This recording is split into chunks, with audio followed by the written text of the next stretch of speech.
जैसे जैसे विधानसभा चुनाव करीब आ रहे हैं, वैसे वैसे राजनीतिक पार्टियों की सरगर्मियां तेज हो गई है। लगातार सभी पार्टियों में मीटिंग और रणनीति बनाने का दौर जारी है, क्योंकि अब एक साल से भी कम वक्त बचा है जब यूपी में विधानसभा चुनाव होने हैं। सभी पार्टियां सत्ता की दहलीज पर पहुंचने का जोर भी कर रही है। लेकिन इसी बीच एक वक्त में जब समाजवादी पार्टी के मुखिया और पूर्व मुख्यमंत्री अखिलेश यादव, जो कभी नोएडा जाना अशुभ मानते थे, लेकिन अब बदलते वक्त के साथ उसी नोएडा से प्रचार की शुरुआत करने जा रहे हैं। बताया जा रहा है कि अब पश्चिमी उत्तर प्रदेश में पार्टी की स्थिति मजबूत करने के लिए 2027 के विधानसभा चुनावों के लिए अपना अभियान उसी नोएडा से शुरू करेंगे। खबरों की माने तो 28 मार्च को दादरी में एक गुर्जर सम्मेलन करने जा रहे हैं। दावा किया जा रहा है कि इसमें 142 विधानसभा क्षेत्रों के लोग शामिल होंगे। इतना ही नहीं, गुरुवार को अखिलेश यादव दादरी के मकोड़ा गांव भी गए थे। सूत्रों के मुताबिक पार्टी कार्यकर्ताओं के साथ बैठक के दौरान उन्होंने गुर्जर सम्मेलन में दलितों को शामिल करने की रणनीति बनाई है। सपा इस गुर्जर सम्मेलन के जरिए एक तीर से कई निशाने साधना चाहती है। मुसलमानों को यूपी में सपा का पारंपरिक वोट बैंक माना जाता है। पश्चिमी यूपी में यादवों की संख्या कम है, इसलिए सपा मुसलमानों के साथ साथ गुर्जरों, अन्य पिछड़े वर्गों और दलितों को भी अपने पाले में लाने की कोशिश कर रही है। खबरों की माने तो गुर्जर फिलहाल बीजेपी से नाराज हैं। गुर्जरों का कहना है कि बीजेपी ने उन्हें उनकी आबादी के हिसाब से सरकार और पार्टी संगठन में पर्याप्त प्रतिनिधित्व नहीं दिया है। कल्याण सिंह सरकार में 2 कैबिनेट मंत्री और 2 राज्य मंत्री थे। राजनाथ सिंह सरकार में 3 गुर्जर नेता मंत्री थे और मायावती सरकार में 4। मौजूदा सरकार में सिर्फ 1 राज्य मंत्री है। यही गुर्जरों की नाराजगी की वजह है।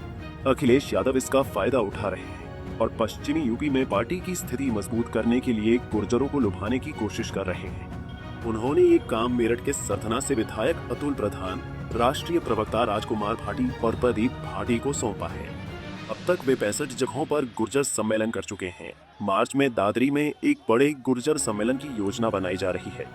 पश्चिमी यूपी में जाट और गुर्जर बड़ी संख्या में मौजूद हैं।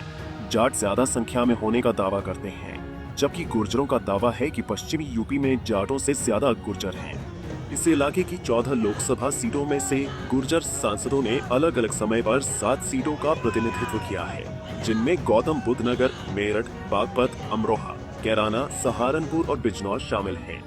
2012 में विधानसभा चुनावों से पहले अखिलेश यादव ने अपनी साइकिल रैली गौतम बुद्ध नगर से शुरू की थी और उसके बाद वे सत्ता में आए थे। लेकिन मुख्यमंत्री के तौर पर अपने 5 साल के कार्यकाल में वे कभी नोएडा या ग्रेटर नोएडा नहीं गए। ऐसा एक अंधविश्वास की वजह से था। एक मान्यता थी कि जो भी मुख्यमंत्री नोएडा जाएगा वो 6 महीने के अंदर अपनी कुर्सी खो देगा। इसी वजह से अखिलेश अपने कार्यकाल में कभी नोएडा नहीं गए। फिर 2017 और 2022 में उन्होंने अपने चुनावी अभियान दूसरे जिलों से शुरू किए, लेकिन वे सत्ता हासिल नहीं कर पाए।